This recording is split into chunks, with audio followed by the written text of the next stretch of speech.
dari KSP sendiri memaknai serapan atau realisasi dari dana PEN ini, Pak Edi? Ya, kalau angka 31% ya, per 11 Juni ya, itu angka per 11 Juni itu lumayan lah, nggak bagus-bagus banget tapi juga nggak jelek ya, kita sebutnya lumayan, itu satu ya. Kedua, realisasi per klaster itu kan berbeda ya. Jadi, PEN itu kan ada 5 klaster, ada kesehatan, perlindungan sosial, prioritas, kemudian dukungan UMKM dan korporasi, dan insentif usaha. Itu tiap klaster itu berbeda realisasinya. Yang on the right track bagus itu perlindungan sosial yang kita kenal di dalamnya ada bansos dan sebagainya itu. Kemudian yang memang yang masih relatif rendah itu kesehatan ya, baru sekitar 20% ya. Kalau perlindungan sosial itu udah lebih dari 40% realisasinya.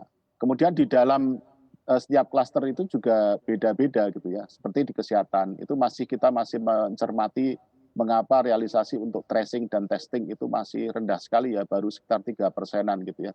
Tetapi untuk yang katakanlah pembayaran klaim rumah sakit dan sebagainya itu sudah cukup besar gitu ya. Kemudian di Perlinsos, klaster Perlinsos itu tadi kan saya bilang on the right track ya, secara umum bagus sudah 43%. Tetapi di dalamnya ada BLT desa, BLT yang menggunakan dana desa itu realisasinya masih kecil itu. Nah itu juga kita sedang coba teliti gitu ya.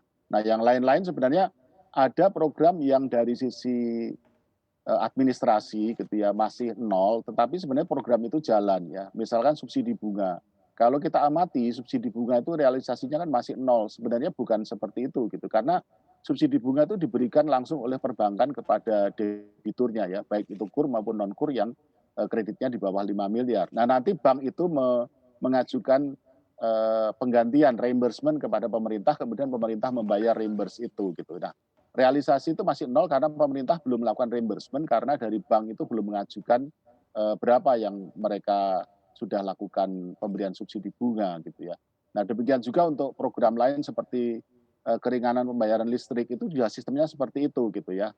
PLN memberikan keringanan, kemudian nanti PLN mengajukan penggantian kepada pemerintah, baru kemudian kalau pemerintah sudah mentransfer, baru kemudian ada realisasinya. Sehingga untuk subsidi bunga dan keringanan biaya listrik itu realisasinya resminya masih nol, tapi itu kita nggak khawatir dengan itu ya. Jadi intinya kita harus melihatnya secara lebih detail karena tidak bisa digeneralisir gitu. Tapi kita nggak menutupi kok bahwa memang ada di beberapa program itu kita cukup khawatir juga karena realisasinya itu masih sangat rendah. Contohnya tadi itu tracing dan testing itu masih sekitar 3%, padahal itu kan penting sekali ya, terutama dalam situasi penyebaran COVID yang seperti yang sekarang ini, gitu Mbak. Iya, Pak Edi, dari hasil evaluasi yang telah dilakukan seperti apa upaya untuk mendorong penyerapan dana PEN yang lebih baik lagi dan lebih tepat sasaran? Ya realisasi PEN ini kan dimonitor setiap minggu ya, baik secara internal di dalam Satgas PEN maupun oleh tim dari kantor staf presiden. Kita juga melakukan monitoring dan memantau terus perkembangan, dan solusinya ya sangat tergantung kepada permasalahan yang ada di dalam masing-masing program tadi itu, tidak bisa digeneralisir gitu ya. Untuk informasi lebih lengkap dan berita terkait, jangan lupa klik link di deskripsi. Install juga aplikasi CNBC Indonesia di App Store maupun di Play Store, dan please subscribe ya guys.